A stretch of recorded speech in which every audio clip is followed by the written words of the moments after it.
Magandang hapon sa lahat.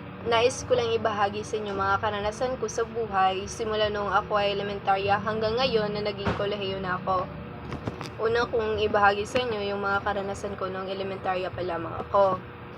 Ako ay nakaranas ng matinding karanasan kasi nung 6 na taong gulang pa lamang ako ay nag-aaral na ng grade 1. Tapos, pagkatapos ng klase namin, hindi talaga ako umuwi sa bahay namin kasi walang palaging tao ron. Kasi si mama at si papa ay may trabaho. Kaya doon ako umuwi sa bahay ng lola ko. Tapos yung nasa bahay ng lola at lolo ko, yung mga tita ko lang. So, sila yung nag-aalaga sa akin kapag tapos na yung klase ko kasi gabi na ako nakakauwi ng bahay. So, saktong pagkagaling ko sa eskwela, pumunta ako sa bahay ng lola ko. Pagdating ko ron, nagmi-merienda kami kasi gutom ako noon. Tapos, may 3 lalaki na tumakbo papunta sa bahay ng lola ko. Tapos, nanghingi sila ng tubig, pagkain kasi nagugutom na raw sila. So, yung mga tita ko, binigyan nila. Pagkatapos ng pagbigay ng mga tita ko, umupo sila doon. Tapos, pagkatapos nilang kumain, ay may lalaki na sumigaw na, "Itasin yung mga kamay." So, na-shock kami. Akala namin kung ano na yon.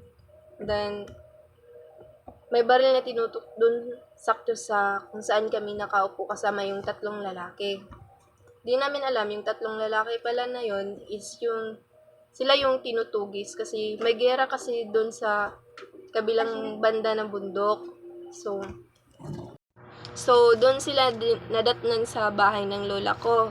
Kaya yung 3, akala namin sa 3 lalaking yun, susuko sila. Pero mali pala. Kasi, sabay silang tumakbo papasok sa bahay. Tapos yung isa, tumalon pa nga sa bintana. Doon siya dumaan para di lang mahuli. Tapos, kami na parang gulat na gulat, nakadapa lang kasi pinaputukan na yung bahay ng lola ko. At na nagkaroon kami ng oras, unti-unti kaming gumagapang papunta sa loob. Tapos pumasok kami sa kwarto. At nang makapasok kami sa kwarto ay umiiyak talaga ako, pati yung tita ko. Kasi akala namin mawawala na kami sa mundo. Dahil rinig na rinig ko yung sigaw ng commander nila na nararatratin daw yung buong bahay ng lola ko dahil baka meron pang nagtago doon na kalaban. Nang marinig rin yun ng tita ko, umiiyak din siya at nagdasal ng taimtim. Hanggang sa parang may naririnig ako na umiikot sa bahay, kaya sumisilip ako sa bintana. At doon ako nakita ng isang sundalo. Kaya sinabi niya na, "Hold your fire, may bata para rito sa loob." Kaya dahan-dahan nilang pinasok yung bahay ni lola ko. Tapos, hinalughog nila yung buong sulok. Baka kasi daw, merong nagtatago na mga kalaban. At sa oras na yun, laking pasasalamat namin sa Panginoon dahil niligtas niya kami sa mga pangyayaring yon. So, yun yung karanasan ko nung elementarya. At nang ako ay nagsekundarya naman, baitang 7, gusto ko talagang mag-aral palagi, hindi lumiliban sa klase. Pero nung dumating yung araw na o oras na nagkasakit ako ng dengue at UTI, na-confine ako sa hospital ng 1 linggo.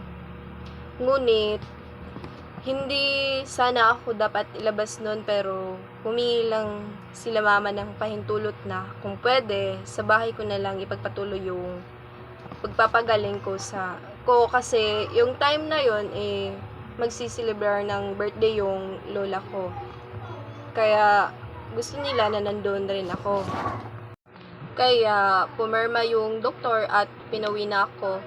Pero kailangan din, sabi niya, 1 linggo rin daw yung pahinga ko. Kaya 2 linggo yung liban ko sa klase. Kaya medyo nawala na ako ng gana sa pag-aaral noon dahil sobrang nabibitin ako sa mga aralin. Kaya medyo nahihinaan ako ng loob sa panahong yun.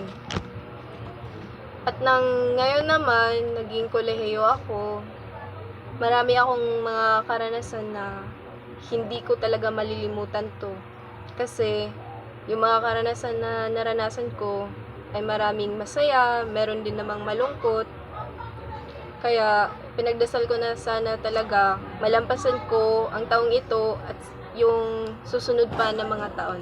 Yun lamang.